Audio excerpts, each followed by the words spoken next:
everyone, and welcome to the Brighter Together podcast. My guest today is Anita Bamford. She is the lead PT physical therapist at Northside ISD in San Antonio, Texas. Anita, thank you so much for joining us today. Well, thank you for having me. All right, let's have you tell everybody a little bit about Northside ISD and your role there. Okay. Well, Northside ISD is a very big school district here in San Antonio, if not the biggest, a very large school district. And I've been with Northside as a physical therapist since 1991. So that's about 32 years. Long time. When we first started, we were contract staff. And then in 1994, they put us as employees. So now since 94, we've been employees with the district. And how many physical therapists do you have that work under you? Now there are 11, including myself, 3 of which are part-time. Nice. And 2 of which are physical therapist assistants. Okay. Yeah. And then we work very closely, of course, with the occupational therapy department. And there's about 25 of them or so. Wow. Yeah. So tell me for those people that don't know, I do know, but I know there's a lot of our audience that doesn't know. What does physical therapy have to do with schools? Well, that's a good question. Everybody, a lot of times the first thing they ask is, do you work with the football teams? And that is That's athletic trainers, right? Right. They have trainers. No, physical therapists who work in a school district, we work with generally the special education population and children with neurological, orthopedic involvement. And, the primary focus is allowing them to access and participate in their educational program. So we are not bringing a clinical model of physical therapy into the schools at all. In fact, we are integrating ourselves within the child's educational program and providing physical therapy services within the educational setting, allowing them to participate and access to the best of their abilities. Right. And that goes back to IDEA, the Individuals Disability Education Act. Right. And within that, just so people know, the free appropriate public education is mandated. It's a federal law that children have access to education. And if they have a physical disability, you help to fix that for them and give them access, right? Right. Yeah. Exactly. Yeah. And that's it. So what kinds of things would you work on with a child in that vein? In that setting? Mm-hmm. So I would say the majority of what we do is teach teachers and staff who work with the students on a daily basis. So most of the children that we see, not all, but a good majority of the children that we see have severe neurological orthopedic involvement. They're in wheelchairs. They utilize a variety of adapted equipment such as standers and gait trainers and walkers. And so what we do for the most part is teach the teachers how to physically manage the children safely throughout the day and throughout their entire school day. So everything from how to transfer them safely, utilizing whatever transfer method is best based on that particular child. We teach the best transfers, safety for both the student and the teachers. We teach them physical management, how to properly physically manage their bodies for diaper changes, for clothing management, those types of things throughout the day. And we teach them how to utilize whatever adapted equipment the child might use, such as standers, gait trainers, walkers, whatever that may be. So it's a lot of training and teaching of the educational staff, because what we want the child to do and participate in is we want that to happen all day long, every day, not just 30 minutes when a therapist comes into a room kind of thing. And so that is why and Northside was honestly probably one of the first school districts to kind of implement that model of integrative, collaborative, and instead of a pull out, once a week, 30 minutes, you take the child out to a classroom, do your magic and take them back. Well, we realized quickly that just doesn't work. And that doesn't provide, because the rest of the time, the child is there all day long, every day, 5 days a week. So they need they need to be doing these things every day in their natural occurring environments. Yeah. Yeah. And it helps. So can you tell me a little bit about that process? I'm impressed. I want to make sure that we give Northside some of that credit, because it sounds like they deserve the credit along with you, obviously, as a lead and a leader for them.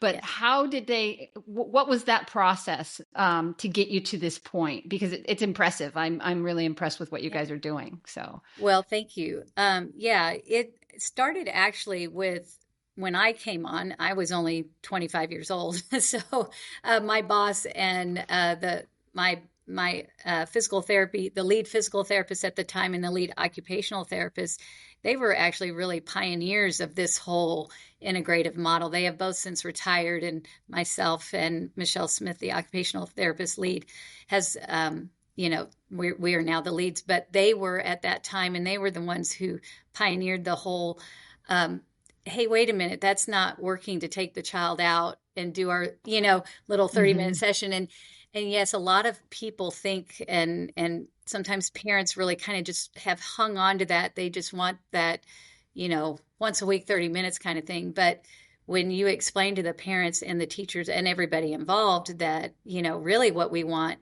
is we want them to be doing those things all day long, every day. And so Shirley and Heidi, who were the leads before us, the PT and the OT, who started this program and I think they started in 1989, and I came on as a staff therapist in 91. Nice. And so they really pioneered this. Now, where they got that vision, I don't know. I do know that they both worked in schools themselves throughout Texas, and this is, I think they got together and said, hey, this would be, and we were a much smaller district at the time, and there were only 3 physical therapists and maybe 5 occupational therapists back then.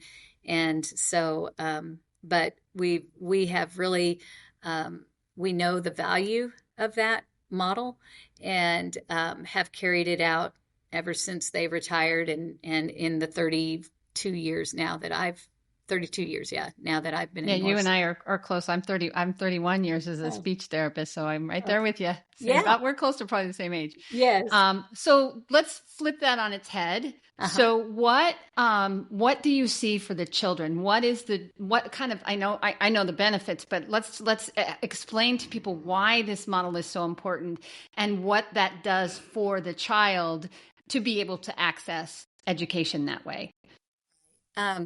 Well, for one, a real big emphasis on both PT and OT part is making sure the child is well positioned and stabilized whenever they're participating in their educational activities. So we want them seated well in their wheelchairs, and we are very active, and this is another thing that I've really been, is really a priority for me, is we do a lot of wheelchair evaluations with the child and their vendors in order to make sure the child gets a really good custom manual wheelchair. Or whatever equipment it is that they need, whether it's a walker, too, if they're able to do those things. But what we really want is good seating and positioning for them throughout their days, so that because if they are falling out of their wheelchairs or very poorly positioned, they can't see accurately, they can't access. If they have some good arm or hand movement, they're not able to utilize that to their best function. We really want their core and lower extremities stabilized, so that they can then use their hands, or sometimes it's their head, they're hitting switches, or sometimes they're using eye gaze devices for communication. We work really closely also with our speech therapist, and Northside has an assistive technology program, and they are all speech therapists as well on that team. And so we work very closely all together, PT, OT, assistive technology, speech. If the child's visually impaired, we have the visually impaired teachers in there. Everybody works real closely together as a team to just make sure that everything is set up, well for the child. And that honestly takes a lot more time than 30 minutes once a week. Yeah, for sure. And collaboration, and a lot of collaboration. Yes. Sure. And a lot of time to set the classroom up, set the child's, all their equipment up, then teach the teachers how to utilize it on a daily basis. So they're, then the child gets better at those skills because they're doing it every day, all day long. It's being implemented by the people, who are with them all day, which is their teachers. So if you think about, if we compare this to sitting at a movie theater or sitting when you're working and you have a sore muscle or you're uncomfortable, it's really hard for a child to focus on what the teacher is saying. Exactly. So, and that's why this piece, and I'm a speech therapist, so, you bring me into this because Right. absolutely Right. we work with you as well. Yes. That my executive function is not going to work Right. when I'm thinking about a core function of I'm uncomfortable and I'm in Right. pain. Right. So what you're doing is critical, and Yeah. and the students are benefiting from it, and that's kudos to you. I'm proud. I have to say I'm proud of what you guys are doing. It's amazing, and that's why I'm so glad we're highlighting that today because Well, thank you. it's integral. It's integral. So, what Yes. would you say for you now? Is your biggest challenge? What is the biggest challenge in 2025 as in your role that you face in the educational setting? Well, the challenges have definitely changed a lot. Yes. Yes. A lot because we're a much bigger school district now, a lot because there's a lot of, school districts are always under the stress of financial restraints, Mm-hmm. those kinds of things. So that what that does is it trickles down to, the teachers, the makeup up of the classroom. Sometimes there's more kids now involved in in each class. There's not as many teachers. So I would say the biggest challenge that we face is just teachers being stressed because they have a lot more population in their classroom to deal with, and also the classroom makeup now is much different than it was 25 years ago. And Mm-hmm. so those teachers have more kids, more challenges, and just a lot on them. So we have to figure a way and always show the teacher what we are trying to do is actually make their life much easier with the child, and let them know that we are not trying to add work into their day by doing these things with the child, but that these things are natural things that the child should do every day in along in their educational program, and that it will make things much better in the end. Right. Physically managing these students too sometimes is very difficult and takes a physical strain. So, in letting them know too, we're here for you. We want you Mm-hmm. to be safe and not hurt your back and not Right. get repetitive strain injuries from doing things for years and years. And so those methods that we teach them are trying to help them as well as the student and Right. everybody involved. But yeah, I would say that's the biggest Yeah. challenge is just the teachers having their biggest challenges now. Right. Right. It does trickle. It does trickle Yes. down. Yeah, for Yes. sure. For sure. Yeah. And what would you say to a physical therapist who has maybe not done this model and is considering, because I don't know about you, but, challenges with staffing is always a concern. I don't know if you have any of those, but just if somebody is interested in pursuing this avenue versus a hospital, it's such a different, Right. I mean, just is such a Yes. different way of doing therapy and providing services. So what advice would you give them? Yes, it very much is. And I think, over the years, I know that physical therapists and myself included before I came to the school district, we very strongly want to, work with that person, work with that child and develop and try to, fix their issues. And one thing, I have learned with our kiddos that we service for the most part, some of them are able to make some really good physical progress and get to a certain level, and others are, what you really want to do is make them as comfortable as possible, as functional as possible, able to have fun and participate in their life as much as possible. And so, knowing that we are not, we don't have magic, and No magic wand. right, we don't have a magic wand. We can't fix them all, but we certainly can help make their school life much better. And, to me, that's very rewarding. I've watched kids grow up from 3 to 22 over the span of my career, many children going through their entire, and knowing them all those years and seeing where they've started, where they've come, and where they're going. And that's, to me, very rewarding. And, so I think a therapist coming in from the outside, you know, I worked in an outpatient pediatric clinic before I came to Northside for 3 years. And, I was used to seeing one child every 30 minutes for, the first half of the day, have 30-minute lunch and do that all over again in the afternoon. So it was very fast paced. And this job is not at all easy. Sometimes people think, oh, it sounds easy. It is not, because there's so many factors. And not to scare anybody away, it's not, it's different. a good, yes, it's a good challenge in my view. It keeps, every day is different. There's no, every day is just a completely different schedule. You figure it out. You've got to deal with a lot of different players, teachers, staff, principals, parents, vendors out there in the community trying to get equipment for these kiddos, all of the Medicaid, those types of things, constantly trying to. So I like the challenge. It never gets boring. And I do think sometimes, well, in a hospital setting or in an outpatient orthopedic clinic, it can get a little boring in my view, but but the constant challenge and change on a daily basis keeps the job, in my view, very interesting. And going campus to campus and driving and, it's it's not. It doesn't happen in just one school. And you guys have probably hundreds. We have of over schools, 120 right? schools. 120 schools. Yeah. I knew there was over 100. So we are on the road a lot, actually. Yeah.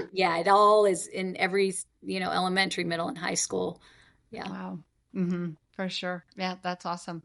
Okay. One last question I ask everybody at the end of our podcast. I ask everybody the same question. And it is, we talked about that magic one, right? If you could miraculously solve one challenge in the school, what would you want to solve?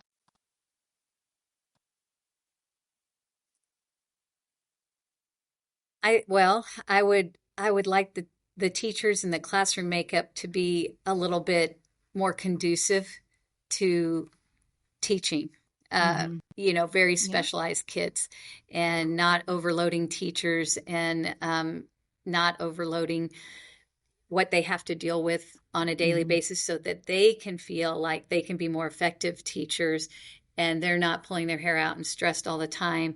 And that of course probably means, more classrooms, more teachers, more money. So yeah, always. Isn't that it? It's always more money. I mean, it really is. And one of the things that schools struggle with the most is their budgets. And it's not because they're not trying to manage their money. It's just, there's never enough. There's always cuts, and there's always, especially right now. So it's a very difficult time with that. But if I had the magic wand, that would be it. Yeah. All right. Well, let's get Northside a plug here. So, Anita, thank you so much for your time. Where should people go if they want to learn more about you or about the school? Northside's website, Northside ISD in San Antonio, Texas. You can Google that. And we have a website, and on that website, there's a special education link that you can go into, and you can see all the special education players, as well as, occupation. We are considered a related service in the schools. Yeah. That's what they're called. So that's physical therapy, occupational therapy. Speech therapy can be both, and sometimes they're instructional and sometimes they're related. So, but, there's a lot of information on the website. Fantastic. Well, great. Thank you so much once again for joining us, Anita. It's been inspiring to hear what you have done throughout your career. And the children are better off because they've been in your path. And that's an amazing thing. So thank you again. Thank you very much. Appreciate that. Mm-hmm. Thank you. Welcome.